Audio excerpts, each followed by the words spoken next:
So welcome and welcome Neil Marshall. How are you, sir? I'm good. I'm good. Just wrestling with technology as usual. I'm sure you're an expert by now, aren't you? Filmmaking. Not at all. Well, it's first of all, it's impossible to become an expert because the technology is always changing. Yeah. So, it's always advancing and you never learn, you never know everything. You never can know everything. So, yeah. Yes. Anybody who claims to be an expert is a liar. So we'll say hello to a few people in the chat. So Sophie's here. So she's recently watched Descent and Dog Soldiers and is a huge fan of both. But her question is, what's it like working with Sean Pertwee? Because she has a bit of a crush on him, don't we all? Well, she wouldn't be the first. Working with Sean is an absolute blast. I love working with Sean, and honestly, if I could put him in every single one of my movies, I would have done. But it wouldn't have looked so good in tight leggings in The Descent. So Now, yeah, did you have to but kill him no. off in both films? Um, I mean, he usually ends up dying a horrible death in the films, but not all the time. But No, it's weird that people expect it now. But the thing is like he's a lovely, lovely man. He's just like the nicest guy and a pleasure to work with. because I guess you grew up on his dad in Doctor Who and stuff like that. Yeah, I certainly did. I think, his dad was my first doctor. Same here. Um, so yeah, and Wurzel Gummidge, of course. Of course. Um, so yeah, I mean, it's the Pertwee family has been around for a while. It keeps on going. Yes. Bless him. So yeah, you are. I was going to start with Newcastle Film School back in your youth, early 90s. Was that where you started making short Right. films and such? Back in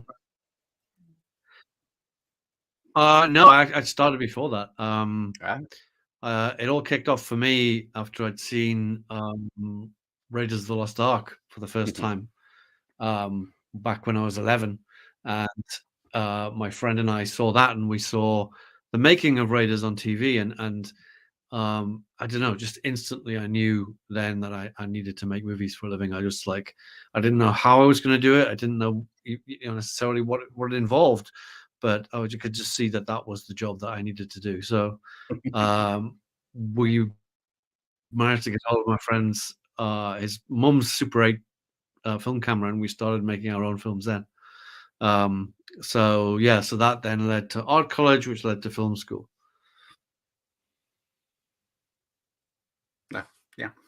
Because was it? Yeah, you started as an editor. That come from the Super 8 background. Not so much. It came No? from at film school. Um, we were required to do our own, graduation films, and I got into editing there. And it was back before, it was on tape. It was old school. Yeah. There was film editing there, but when I did my movie, my graduation film, because it was going to be a bit longer and a bit more ambitious than some of the others, I ended up shooting it on video. And I edited it on video as well, and I got into editing that way. And it was actually from graduating, showing my film there, that I got my first editing job offer, off the back of that. Right. And then that kind of became a way to pay the rent while I was trying to write scripts and trying to get my first, films made. Hmm. But it was also right. It's invaluable. I think anybody who wants to be a director should learn how to edit. Should Okay. should experience editing, no matter what it is. I mean, I was, I learned the craft on doing corporate videos and show reels and news items for local TV, and some of the most boring stuff ever. But it taught you the basics of editing, and then from that I got into drama, and then doing features and things like that. So yeah. Ah, that's nice. Now, says you spent a lot of. You're born in Newcastle and grew up in Newcastle, but I'm not hearing much of an accent. I never really had a very strong accent. I mean, okay, if I get back up there and back up in the town and have a few pints, then it comes out. Absolutely. If I'm surrounded by fellow Geordies, Sure. it definitely comes out. But I've been away a while. Since living in Newcastle, I lived in Carlisle for a while, then London, then I was in LA for 10 years, and Cool. kind of back in London now. So, my accent's kind of dissipated along the way.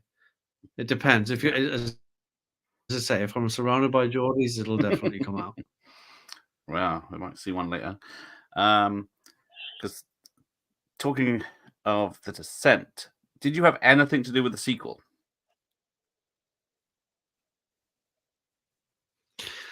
Um, I directed the flashback sequences of the girls in the cabin that it needed some more video footage of the girls in the cabin, and so, Hmm. when the original cast came back, I just spent a day on a set with them doing that footage with them. But other Okay. than that, no. I mean, initially, I really tried to talk them out of doing it at all because I just thought it was unnecessary. Hmm. And the ending as I'd written didn't allow for any kind of sequel.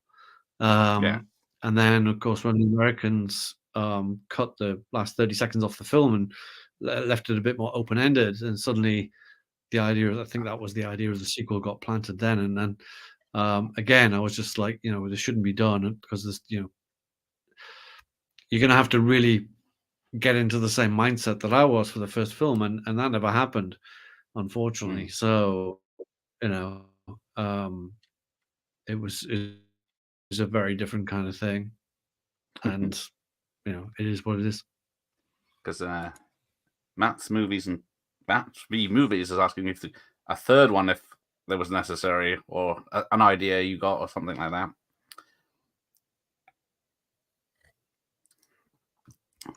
Um, I definitely would consider it. It just has to be, great script. I mean, if I could come up with a great idea, I would consider it. It'd be great if I come up with a way of arranging the existence of the same film. Sort of, change the canon so that it Sure. just picks up. Um, I don't know. There's thoughts about what a century could be, whether it's or what. I'm not sure, but I would certainly be open to the concept. So did you spend a lot of time in video shops back in the day? Absolutely, yeah. I And that thought so. shelf behind you is like a sharp reminder.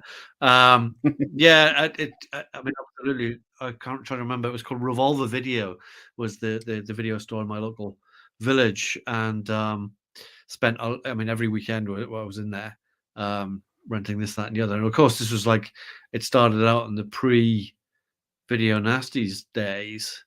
I mean, the pre-banning of the Video Nasties when they were still Mm. available. And, yeah, I got to see an awful got to see an awful lot of, films at an early age, that perhaps I shouldn't have, but I think actually inspired me to get on to making horror movies and stuff later on. So, um, I'm glad I did. Yeah, can't be all bad. Do you remember any that No, no, no. actually I mean, scared you? it was. Well, I saw the original I Spit on Your Grave, Oh, right. when I was about 11, and, I don't know if it scared me, but it certainly disturbed me. Mm. And zombie flesh eaters as well. There was certainly that scared me a bit the first time, but I was like 11 years old, so, um, and then, certain films that you see for the first time, like, I saw American Werewolf for the first time on VHS around that time as well, Mm. and it absolutely, scared the shit out of me. It's only later on that I realized that it was really hilariously funny. It was like, at the time, I Yeah. was like, "Shit, this is the scariest film I've ever seen." I Yeah. don't understand why it's being called a comedy or whatever, and then later on you get what the laughs are all about. But same with The Howling as well. I think the Yeah. first time I saw that, I was terrified, but then the humor of it comes through later on. You get the Sure. jokes. Yeah, because well, same for me. I saw American Werewolf, and then I remember seeing the Muppets are on telly in the scene, and then suddenly Nazi werewolves are coming and then slaughtering everyone, and I didn't sleep for that night. instead Yeah. of the howling. I think what's so great about it is it's played, yeah, it's played straight. That's what's so great about it. It's like, it's played, in deadly earnest, um, with the exception of the police sidekick. He's like Welsh stumbled one. in from a different movie. Yes. Um, and the guy who's just a bumbling idiot. It's just bizarre. It's like an odd character.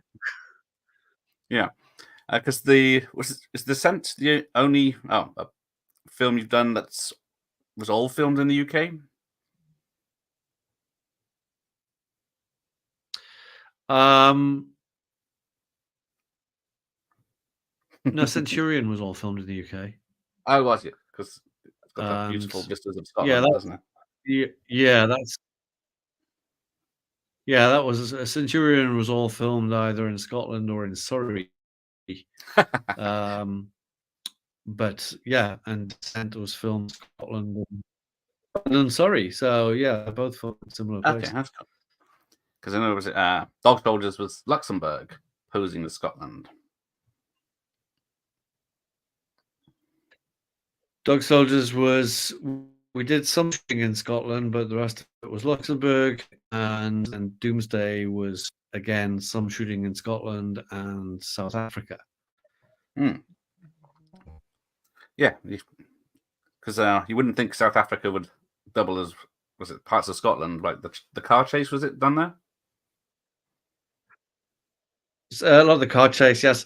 Obviously the castles and things like that were Scotland. We did some stuff in London, but a lot of the car chase sequence was shot in South Africa, and it resembles Scotland after several years of global warming, I think, rather than the Scotland that most we know. But Scotland on a very sunny day. Because I was thinking that the bits you shot in are supposed to be Scotland or Glasgow. Was it just like you set up hidden cameras all around Glasgow on a Saturday afternoon and just captured everything that was happening?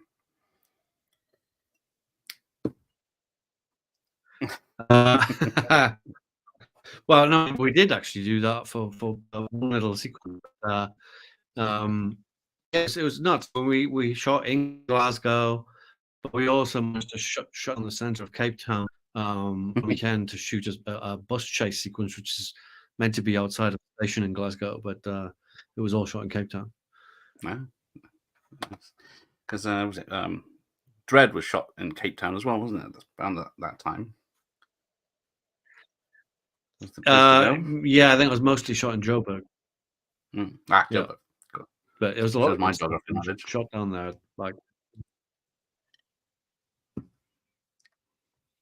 because you worked with Malcolm McDowell and Bob Hoskins on that film, two legends. Yeah. I mean, both legends. Bob, God rest his soul, just lovely man, lovely man. I feel really honoured that I got to work with him, shortly before he passed away. But and Malcolm's still working. He's still going strong. He is, because and they're both great. Both really, really nice guys.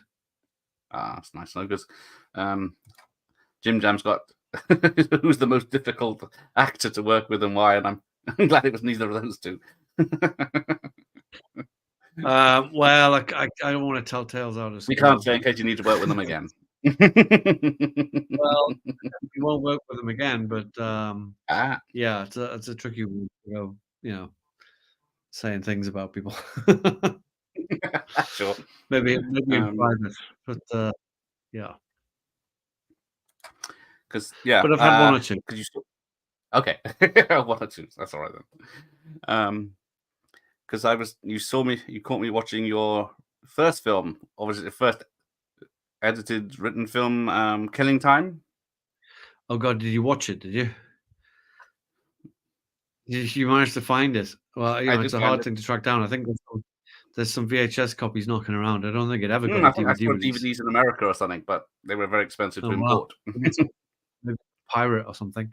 Well, yeah. I mean, I never directed it. Although actually, I directed half a day when the actual actual director failed to show up on set one morning, but I did just about everything else. I co-wrote it, I edited it, I was the action coordinator, storyboard artist, general dog's body on set, and yeah, I did everything on that film one way or another. It was the best film education. It was better than film school. It was the best film education that I was you could going to ever ask hope that if for. you learned a lot. Yeah, you learn on the job, and through all the because it was one of these crazy shoots where we were all kind of doing it for nothing. We were all just trying to learn the trade, and just about everything that could go wrong went wrong. I mean, nobody got killed, but some people got mugged. Yep. We had a riot break out on set. We had to evacuate. We had the police coming out because of a break-in on one of the armorer's cars. Um, it was just every day was just something insane happening. People quitting, all sorts of Oh, stuff went on, and yet somehow we got it done and forged relationships on that are still with me to this day. That I worked with Sam McCurdy for the first time on that. He ended up shooting it, and several other crew members who've gone on and had illustrious careers.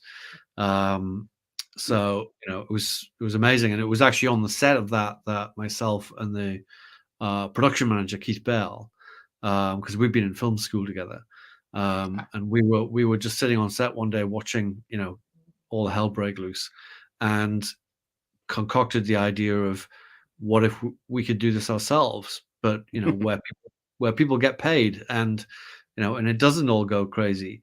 Let's try it, and that's where Dog Soldiers was born, basically. cool. It took us another 6 years to get it made from that point, but that was the origin of Dog Soldiers right there. Nice. Yeah. So, because yeah, I guess you haven't seen it since. I haven't wanted to see it since then. I mean, certainly it's all very firmly up here, but Okay. no, I haven't seen a copy of it in a long time. And if I had a copy, I think I probably have a VHS somewhere, but it's gone. Yeah. Gone. Do you collect physical media yourself of your films or any other No. films that you like? No, I do. I'm a big supporter of physical media. So yes, I have I've had it. Well, one way or another, I had a VHS collection, and then that went away, and I had a DVD collection, and now it's all Blu-rays and 4Ks and Yeah. things like that. And you always promise yourself you're not going to just replace them all. And in some cases you can't, but in a lot of the cases you just do anyway. Yeah. There are certain classic films where you just I want the best possible version, so you end up getting the new ones. But also, it's become I'm so glad that physical media still exists because it's become a collector's medium, and so the editions that are coming out now are amazing editions with Mm. books and posters and extras, and they're real collector's editions, and I'm glad that that's happening because that's the stuff that I like to keep and stock my Yeah. shelves with. Yeah. Good. And the 'Cause, yeah, same with some people. books. Okay. I collect books still. I love books. Um, I'd much rather have a physical book than Kindle. Yeah, because I got my copy of a Dirty Harry book that I'm reading right now because I could get it as a PDF or a Kindle, what you say, but just holding it and the history of it. Yeah, but also sort of like some larger format books or whatever, you get them because of the incredible photographs and stuff like that. And so, Mm. that's another reason for wanting the physical Yeah, book. because do you collect the Fleming books, James Bond Fleming books? I have a couple of them, but I don't collect all of them. I know they're editing them out now, so to make them more PC friendly. Oh Christ. Okay. I'm sure that yeah, I'm sure you'll still be able to get the originals Mm. somehow, somewhere. Yeah, but yeah, they've That's got I mean, sensitivity experts going through and editing them. uh, why not just burn them? It's It's never like enough, isn't it? if you're still gonna start getting into censorship, don't go down that road. It's just, oh. Because you got Sorry, if I click it, it helps. Rob from Exploitation Reviews. What are your thoughts on the book, The Film, The Ritual? I thought it was a shameless beat-for-beat copy of The Descent and was a little angry on your behalf. Well, I'm glad you're angry on my behalf. I haven't actually seen it. I'm aware of it, but there's several films out there that have cribbed from The Descent quite heavily. So, in some respects, it kind of makes me quite um, proud that people, because what is it they say that what's the word? The best form of flattery. Yeah, I was trying to think of myself what that is. Yeah, shit, gone blank. But yeah, it is quite flattering in some respects that people want to rip your film off. Guess you've done something right. But it just depends on whether that film, if that film was to turn out to be more successful than yours, then I might get angry. But of the various films that have tried to rip off The Descent, I don't think any of them have done it particularly successfully. So, what's interesting to see is certain sequences get copied or whatever. So, like in Cloverfield, I mean, in Cloverfield, there's a blatant sequence in the underground system where they're looking through an infrared camera, and like then there's a creature behind one of the characters, and it's just like, oh, that's The Descent straight off. I mean, that was like it was about a year after The Descent came out, whenever it was, but it was quite recent. Yeah, it was close, and it was so shameless. But at the same time, I was thinking, oh, this is cool. I'm getting ripped off now. This is a claim to fame. I quite like it. Well, yeah. There's a thin line between homage and rip-off, isn't there? Well, we'll call it homage. We'll call it whatever you like. I mean, I think as a filmmaker myself, and everybody does this. Tarantino does it. Everybody does it. Is that you crib from the best. You take other stuff that's gone before, and you try and twist it or turn it or change it, and make it your own. But essentially, you're going on what's happened before. I mean, everybody does it. Scorsese does it, and Spielberg does it. They go back to the people that informed their choices and their decisions and their love of cinema, and then they were just doing the same from what went before them. So, yeah, because there's a Scousman in the audience. Mike the Real Fifth Beatle. Are you surprised how well your movie's received in the US? Something like Dog Soldiers, which is very British, I would say. Just say that's the one that surprised me the most. The other ones maybe less so, because they're maybe a little bit more international or less colloquial. Whereas, Dog Soldiers is British through and through. It's loads of regional accents and very specific dialogue that is so quintessentially kind of British that I was kind of amazed that when Americans would come up and say how much they love it, and I'm like, do you even understand it? Like, do they know what a Kazi is? Yeah, need subtitles or something. I don't know, but they do, and it has a fan base out there, which I'm really chuffed about, and they still love it. So, yeah, it works. Nice. But I guess maybe that's just translation. But when it comes to horror specifically, but like the international fans are so passionate about the work, no matter where it comes from, which is like why we love Korean horror and stuff like that. So horror's international. Yeah, certainly. So Dr. Impossible wants to know, how did you pitch your first film, Dog Soldiers, to the financiers to back the idea of it? It was always pitched as soldiers versus werewolves was kind of the basic concept, and with the actors, I was always very keen to pitch it as I always said it's a soldier movie with werewolves. It's not a werewolf movie with soldiers, which I was so adamant that I wanted the soldiers to be depicted authentically, right, and make their character, have really solid characters that you care about. When it came to the financiers as well, it wasn't just a verbal pitch. It was, I had artwork, and it was like I had first sketches of the werewolves.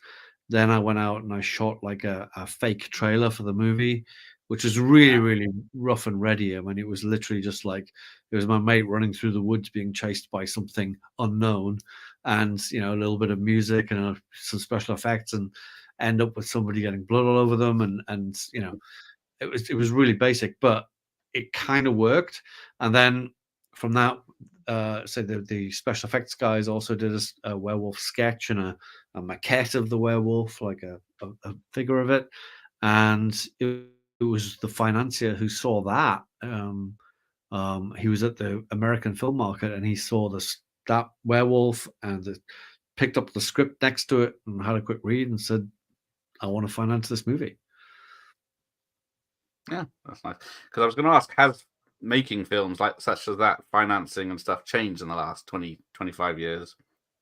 It changes every week at the moment. I mean, Okay. it is how films are put together. It's like every time you start a new film, you've got to kind of start from scratch and figure it out. It's like, especially working in the independent sector like I do, it's like, unless you've got some studio to back you, which is, a lucky few have, lucky few Yeah. are like go to Netflix or whatever and everything gets financed. And that's cushy. But for us independent filmmakers, it's like you've got to start from zero every time.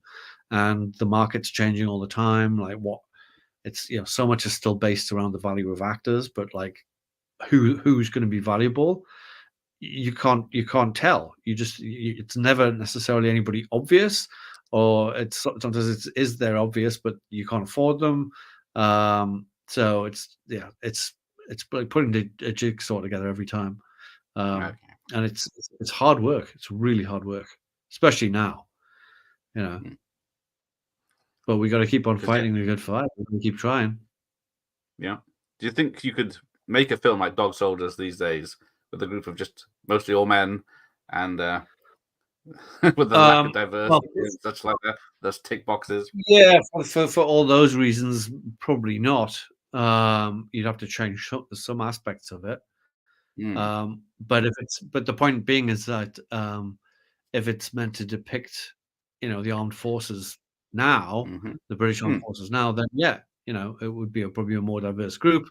It probably would have some women in there. Uh, so yeah, I mean, as long as it's authentic, it's like whatever. Yeah. Um, whatever would work. So yeah, it would be a different film, but not necessarily a worse film. Okay. Because yeah, the second sight edition of Dog Soldiers is awesome. It is. Total. It's fantastic. It's There was a it's the problem with version we've been waiting for all these years. So it's the 4K version. It's Mm. they remastered it. I mean, because what happened with it, the story behind it was that the Screen Factory in the US wanted to do a Blu-ray quite a while ago, and we couldn't find the negative. We could not find the original negative for the film. It had vanished.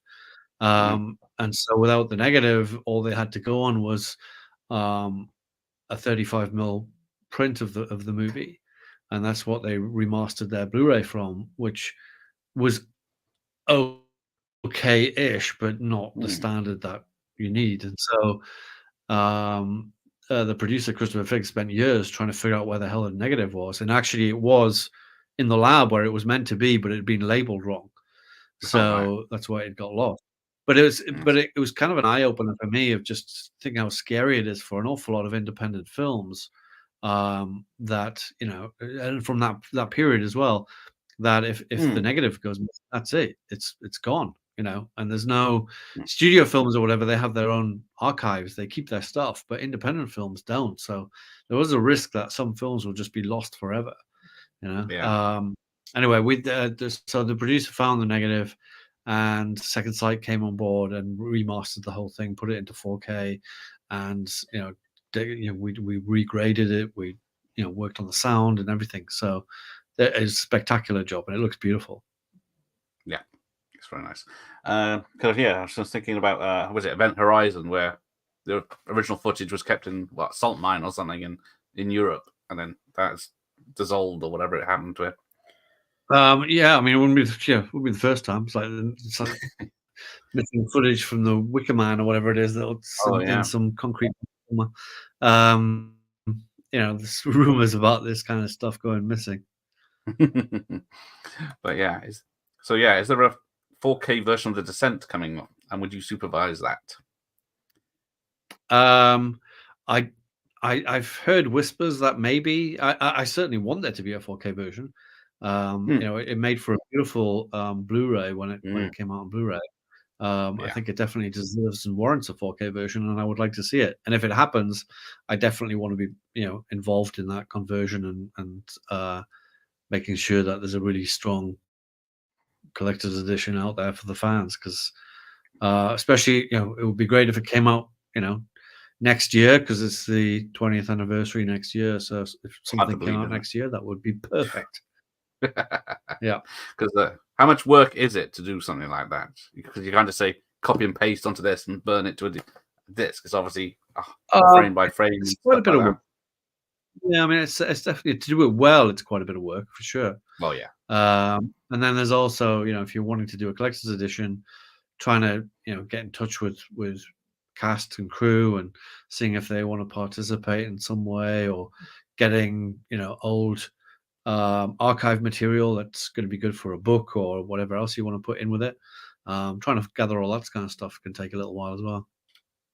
Yeah, because The Descent put me off caves. I didn't fancy caves before I saw The Descent, but after watching that, there's just, even without the monsters, it's terrifying going in caves, especially potholing and stuff. I don't know how they could do it. Yeah, it's not something I've had a craving to do, that's for sure.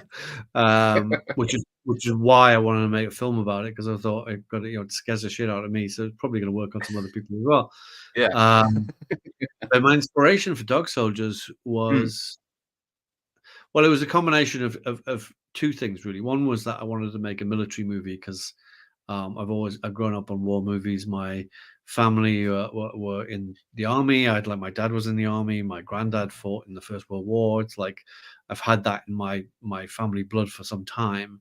And I remember, my dad was always telling me stories about his experiences and the sense of humor as well, which was something I really wanted to tap into.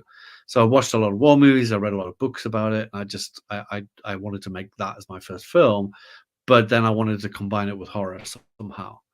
And having been such a huge fan of werewolf movies, and they were always my favorite of the monsters. I watched all the Universal horror movies from an early age, and it was like the werewolves ones, really stuck in my mind. And then, of course, American Werewolf and Howling and things like that. And I thought, there hasn't been a werewolf movie for quite some time. And the reason for that being is that they are the hardest ones to make. When you think about it, like, vampires, is you can stick some fangs in and stuff like, you're a vampire. Or, zombies is a hell of a lot easier as well. But werewolves are just inherently difficult to do, which is why there's not so many werewolf movies. So it was that challenge of like, how can we combine the two? And then once I came up with Soldiers versus Werewolves, and I think obviously like Aliens was a huge inspiration, and Predator as well, was the idea of like soldiers fighting werewolves, where it's not about the curse of the werewolf. It's not somebody's personal, curse or drama or whatever about them, which most werewolf movies are. It's just that the werewolves are out there and they're the enemy, and you can't kill them very easily, and they're going to rip you apart, and they hunt as a pack. And it's just like, okay, this could be a fun idea. And it was kind of, there's a combination of that and Assault on Precinct 13, doing like a siege movie, but with soldiers and werewolves. Yeah, that's how it came about. Yeah, because I still got my X rental just in case I need to watch it. So that's it. Empire magazine loved it, so why not? Let's have a look. That was it. Because Rob says this Descent prequel could work. Because how did that climbing gear, and what happened to the folks that with the climbing equipment that went down there? Well, that was certainly one of the ideas that I thought of for Descent 3, was the possibility of doing a prequel about the climbing gear. Inevitably, you kind of know how it's going to end. But it was also, like,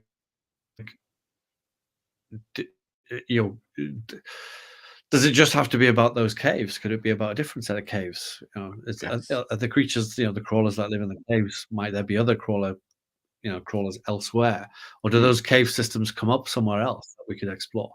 But certainly the prequel about the miners and doing like a period version would be interesting, because when things get a bit more primitive and the equipment's a bit more rough and ready and stuff like that, whether we could have some fun with that. But it's a thought. It's a thought. Yeah. Someone's got the 20 million spare, and just let you know. Yeah, throw it my way. I'll make a film. Because also, as Jim Jam, do you prefer directing TV or film? Because you do a lot of both. Although I haven't done TV in a little while, I'm waiting to. I want to get back into TV because I do like working in the TV space. Okay.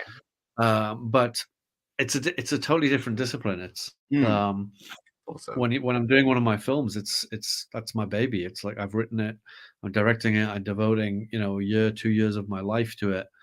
And with the TV jobs, you park your ego at the door and you go in and you're working for somebody else, be it the writers, the showrunners, the producers.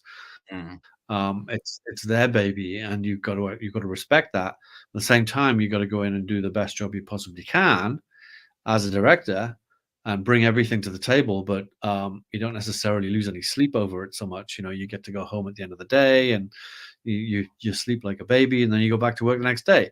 It's kind of a different discipline, I find, to working in films. because you did an episode of Hannibal back in the day. Because is Mads Mikkelsen as cool as he is in the TV shows and films? He's cooler. He's absolutely awesome.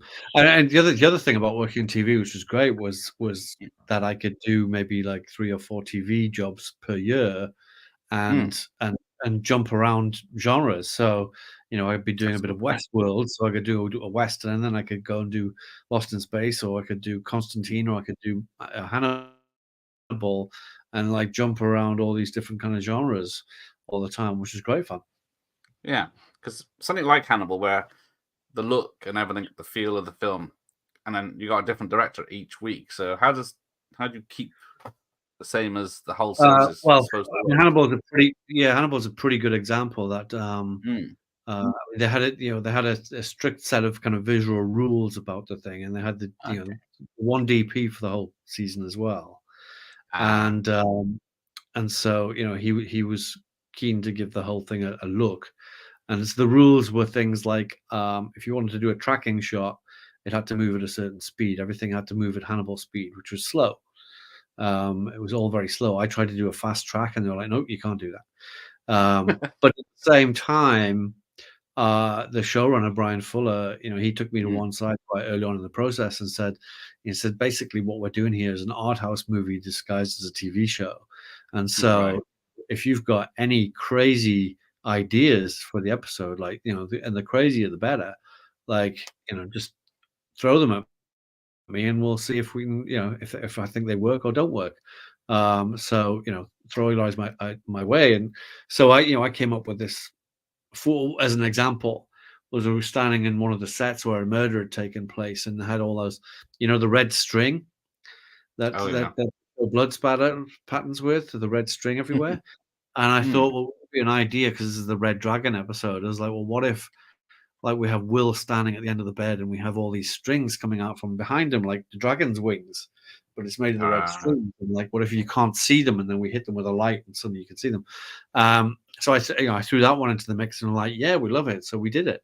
So there was things like that. So it's that most of the TV shows that I worked on, particularly that one, and definitely Game of Thrones, they were very, they wanted the director's input. They wanted your ideas. So that was great. Yeah, because we just Scottish Geek guys here. We discussed the sequel, but your ending, the original ending, is the happy ending. Now that's what came out in the British cinemas. Well, hang on. So the happy what way? Oh, sorry. What do you mean? The unhappy ending is the British one.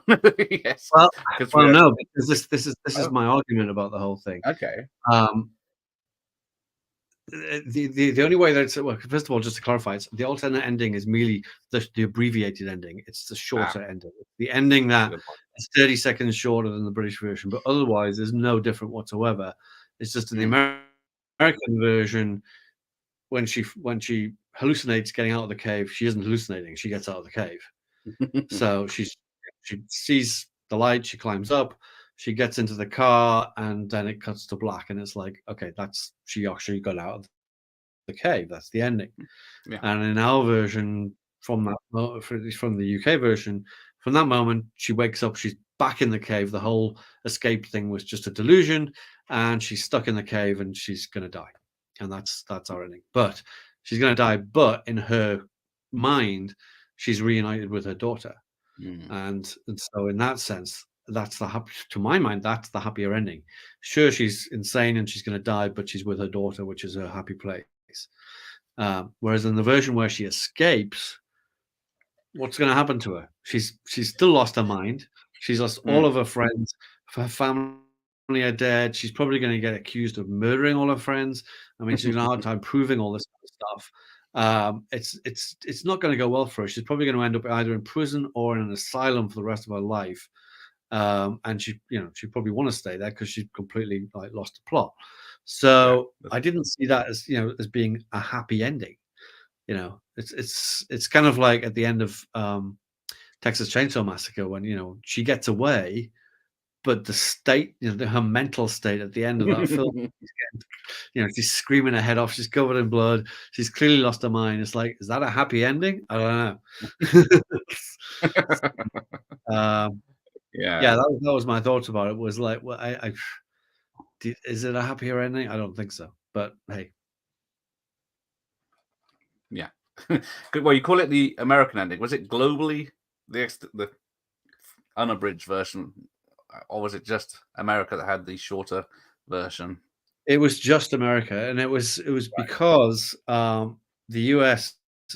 So what happened in the build-up to releasing The Descent, or actually when we were making The Descent, we got wind that there was another movie being made called The Cave, which had like 10 times the budget that we had and was going to be like a mini studio release, and it was going to get quite a big release.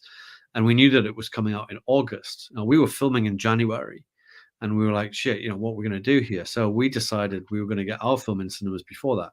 So we shot Descent in January. We had it in cinemas in July, which is like unheard of now. It's like that's getting that done. Anyway, so we managed to get it out in the UK ahead of this film, The Cave. But the Americans, when they picked it up, they were a little bit slower, and they decided to leave it, to wait till after The Cave came out, and like leave it almost a year until after The Cave came out. So by the time it was released in the States, it was available on DVD, and on Amazon, is like, anybody could order it wherever they wanted to get it, really. But it had been released around the world and the UK and everywhere else with the original ending on by them. But Lionsgate, as is their wont, they tested it with audiences, and they tested our ending, and it scored very well. And then they tested the version with the slightly trimmed ending, and it went through the roof.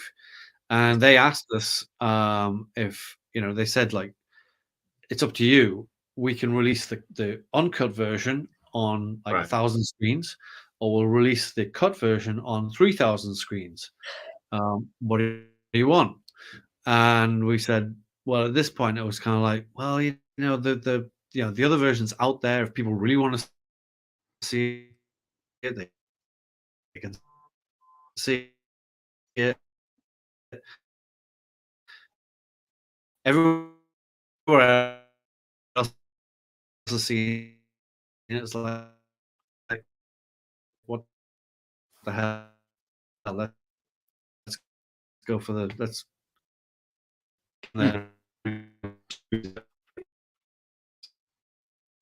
Oh, broken up a bit now. Oh, he's gone. He'll be back. So there we go. I'll just wait for him to reappear. If you're on there, Vas, join.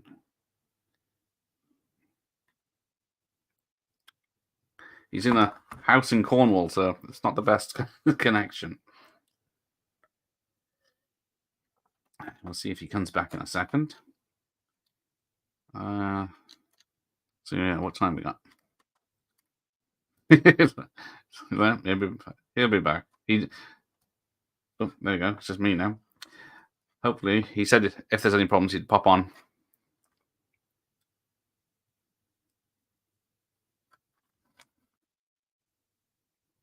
So we'll just wait and see while I sort something out.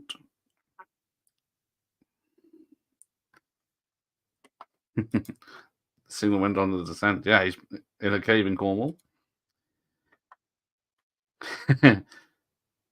I can answer that one. Yes, I think they did film it because he gets cut in half, but they thought they didn't want to show that. He gets ripped in half and guts go everywhere. Apparently, I'm just gonna right. Right. He's had enough of me. Maybe we'll see if he comes back. Diva behavior, isn't it? I'll get some more of these questions as we go on. But yeah, sorry, Nos, we spoke about Sean Pertwee at the beginning, so you'll have to go back on that one. I'll try to get as many questions as I can if he comes back, but I can't promise anything. Yeah, it does. So yeah, that's the only film that he's not proud of, but he did speak about that earlier.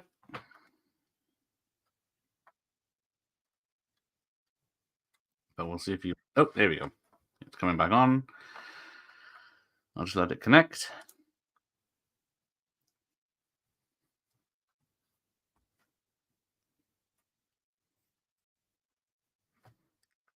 Tick tock, tick tock.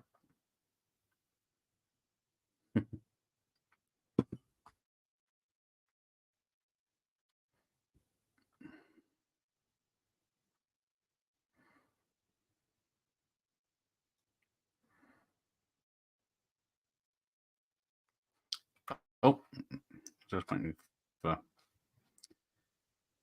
the internet to kick in. There we go. How's that? I can see you and hear you. Can I hear you? Yeah, sorry. No worries. I have to say, it's just Cornwall being too far away from here, I guess.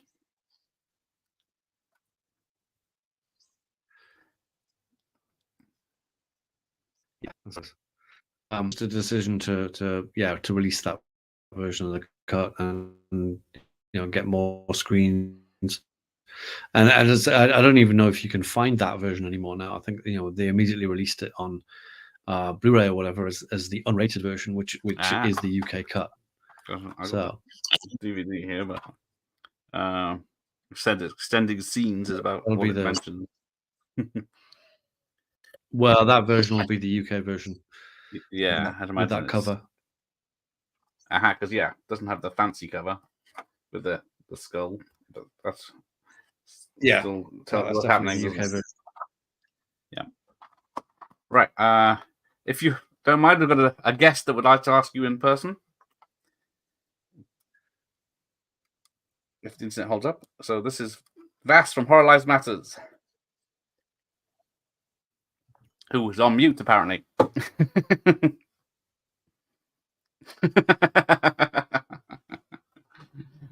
We'll see what he says in a second.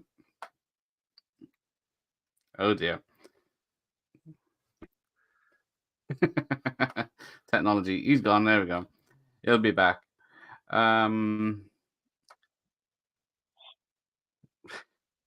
It's always something, isn't it? All right, here we go. So yes, The Lair. Is it true it was filmed in Budapest? Look like Afghanistan. Yes, it's true. It's 100% shot in Budapest. Mostly in, well, actually no, the exterior stuff was shot in a lot of quarries outside of Budapest, with a lot of shot extensions and matte paintings and such like. And then the lair itself was filmed in tunnels underneath Budapest, and various other locations throughout town. But there's a lot of stuff gets shot out there. When we were filming, they were also shooting Halo there at this big quarry, doubling as an alien planet. So there's all sorts of things. But we managed to find a huge quarry and did some shot extensions and things to make it look like Afghanistan. Nice. Now you said matte paintings. Was it actually proper old-fashioned matte paintings, or was it more? No, it's not really. I don't know. It's digital. digital paintings or composite Yeah. art or something like that. Sadly, the lost art of glass paintings. I don't know anybody who's done that for a while. Yeah, that's definitely lost art, that one. Yeah. So I don't know if you want to answer this. Any projects that you've turned down or came close that never happened that you regret? Because regret is always a strong word, but I don't know if it's regret, but there's certainly a lot of projects that I either I went for or and didn't get. I went as the last 2 auditors by the day, and for Tomb Raider, and I was really trying to get what's called Pride and Prejudice Zombies. I pitched hard for that one. I was in the running for Sherlock Holmes original, so but that clash with you, so couldn't do. So there's a few things that have like happened along the way. A lot of projects that I was up Drive as well. Early on, my version of Drive was going to be more like 70s Steve McQueen movie than the 80s version that eventually got made. Yeah, I worked with Tiger on that for a couple of years, and before, by the way, it's like I was in a Conan movie. That was something I wanted to do. I booked it on about it. We would do like sort of Unforgiven of Conan movies, and then the rights expired, and it all went away. Just things like that just come and go. Yeah, it's like you have to get involved. You have to they just get snatched away, or they just disappear. And it's like all that effort that you put in, it just comes to nothing. Yeah. Interesting. Because what is your? I see listed as 2 projects, Duchess and Compulsion. Are they in the making of? So yeah, I mean, Duchess has long been made. Actually, shot that in 2022, and it's got picked up last year, so it's going to be released this spring. Okay. It's going to be this spring. Very exciting. And Compulsion is something that I shot last spring, Right. but then I got kind of put into limbo by the strike for a while, and finally it's in post production. So that's going to be so yeah. Okay. And 2 different things. It's like it's a crime thriller movie, a revenge part to it, and compose giallo type movie. Oh, frozen again. Hang on.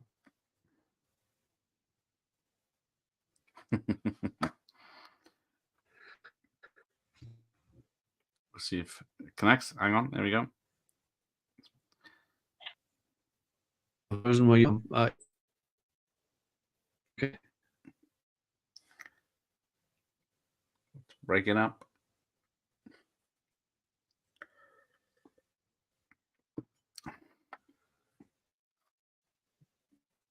Fine.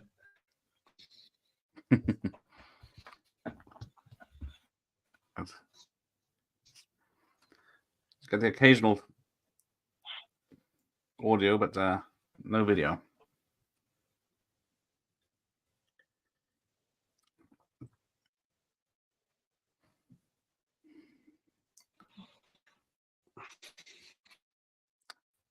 Just wait for it to settle down.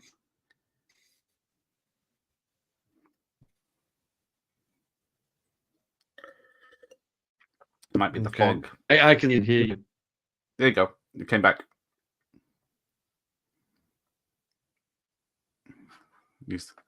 Okay. I never left. There we go. Because I'll bring Bass on for his question, and then 2, and then we'll see how it goes. So here he is. Oh, can you hear me now? Can you I hear can me? hear you now. Awesome. Yes. I think Neil's the only person who's got worse internet than me. Must be cursed like I am. Hi Neil. Hi Gareth. Yeah. Hello. My question is, I've got a bunch of questions. But I'll just pick the one question was about All your. So I watched The Descent today. That you finished watching it about an hour ago. It's my favorite of your films. I think it's like the most accomplished of your films. That's just my opinion. And I did notice a lot of callbacks to other movies. Like I was just wondering about your influence in your work, because I mean I did notice in the Descent, even the font is like a John Carpenter font on the word Descent and on the titles, and there was a few musical cues that sounded like The Thing. Well, there's like one that, that's yeah, there's one that's very much like The Thing in there, which I think I used The Thing as the attempt music on it, and I think the composer just like didn't deviate that much from it at all because it worked so well. So it's kind of like, okay, that's definitely a bit like The Thing. But obviously the font was a deliberate choice, was to utilize the Carpenter font, which I've done on how many? I've done it on 2 films. I don't know if I've done it on any more, but I've definitely done it on 2 films. All right, yeah. Can I do we get another question, or is that it? Go on, you can have another one. I'll allow it. If Neil will allow it, I'll allow it. Yeah, I was just wondering about how you work out when you make movies, about the I've got it written down here. Hold on. Hold on. When you how you work out the tone of a movie and like the pacing, how you work it out in a movie, because it's very deliberately paced. Is The Descent? Like it starts off like slow, but like it's totally intentional, and then when the creatures show up, it just goes full blast.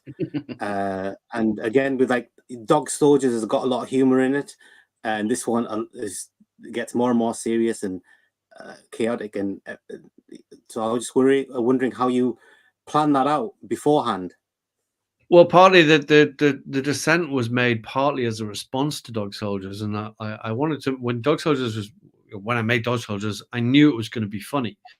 I knew I was making a horror movie, but it also had humor in it that was going to come from the characters, that was going to come from this kind of soldiers gallows humor that I wanted to get in it, the trench humor.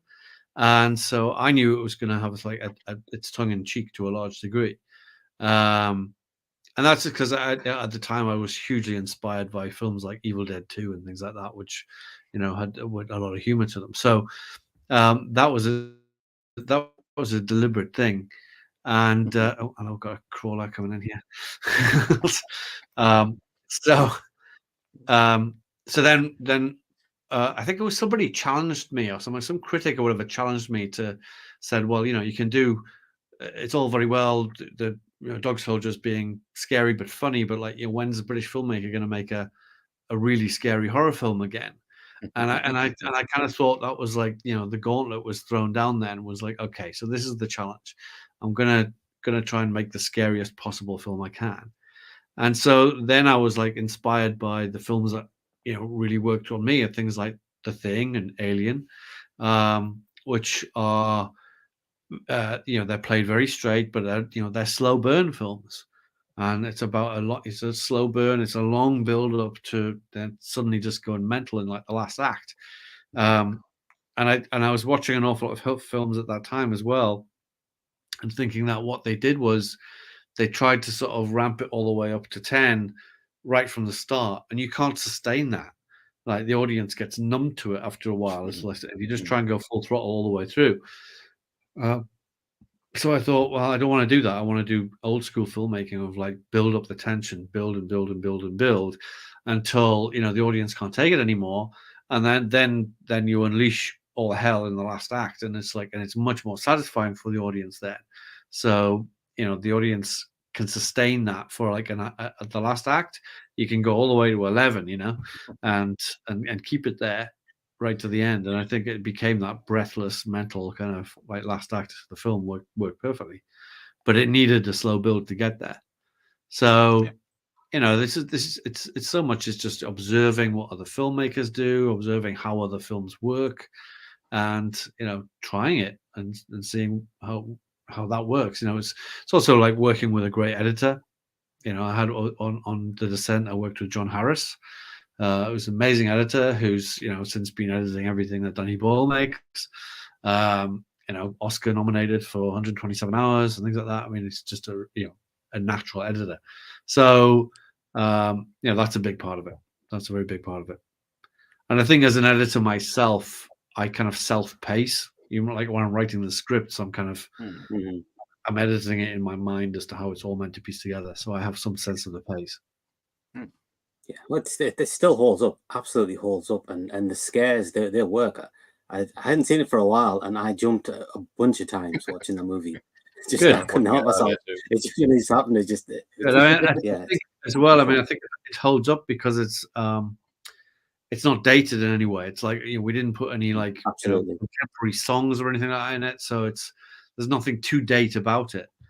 There's no technology in it really that could date, so it's like you know, it could have been made like, you know, this year, and you Mhm. wouldn't really know the difference. Fabulous. All right. Yeah, that's it. Thanks very much for taking my question. No worries. Thanks, Baz. Got to Later. the director. Cheers. Thanks, Eric. Later. So yeah. Well, what was the as an editor, because you wrote, direct, and edited Dog Soldiers? Yes. Was that which film was the first one you edit? When did you do any digital editing first time? Before that, it was when I was an editor as a career, you know, when I was a full-time editor. So I guess it was like the mid '90s when Avid came along. Yeah, I used to support Avid's computers back in the day. Yeah, so when Avid came along, and I was working as a freelance editor, and I got trained up on Avid then, and so Killing Time was done on Avid. Okay. When I edited that, and that was like the first feature that I edited on Avid, and then everything since then has been done on digital. Okay, cool. Because was it like sorcery when you first tried it? Oh, it was the best thing ever. It was like it was a miracle. Having been working on tape, you know, like, oh my god, it was just like, this is astonishing. This is like unlimited magic box. It's incredible. Yeah. Yeah. Okay. I'll tell you what. We'll have one more quick question about and I'll let you go because it's relevant. So you're down in Cornwall and you're on a working holiday, and this is how you do your writing. Is it locked away from everyone and just It's like a writer's retreat. Right. Yeah, it's the first time I've done it in Cornwall, but it's because the project that I'm writing is set in Cornwall, so I needed to come Right. here and just get a flavor of the place and get some inspiration from it. But yeah, it's helpful to me to go somewhere to write. I think if I haven't got a office space or something, I'm in the process of kind of moving house, so okay. my office no longer exists. So it's easier to go somewhere else than just like be sitting, you know, at home. So Yeah. I like to go to work. So yeah, so it was just that I just thought I'd give it a try, and it makes Okay. sense for this project. And I don't know, we'll see if I go somewhere else for the next one, if it applies, or whether I just go and hide away somewhere. I don't know. It's just different. No, okay. Because I was thinking like the character in Misery, where he just goes to a hotel, locks himself in, just no distractions, so you can just crack on. Yeah, no, I think that's the general concept. Yeah, no distractions, whatever. But yeah, Do and you it's have to turn helpful your as phone well. off and everything? I should be more disciplined with that, but Right. I'm not. But also it helps if the weather's shit. There's nothing. It's great inside and writing, but if it's blue skies and sunshine, you're like, oh god, I should be outside. Especially after a long winter, it's kind of like first sunshine. You don't want to stay in and write, but I have discipline. Got to get on with it. things to do. All right. Well, I will let you get back to it. So thank you very much for doing this for me. It's been a pleasure You're and welcome. an honor to meet you and speak to you. So thanks for everyone that gave some questions, and I'll let Mr. Marshall get back to work. All right. Take care, everyone. All right.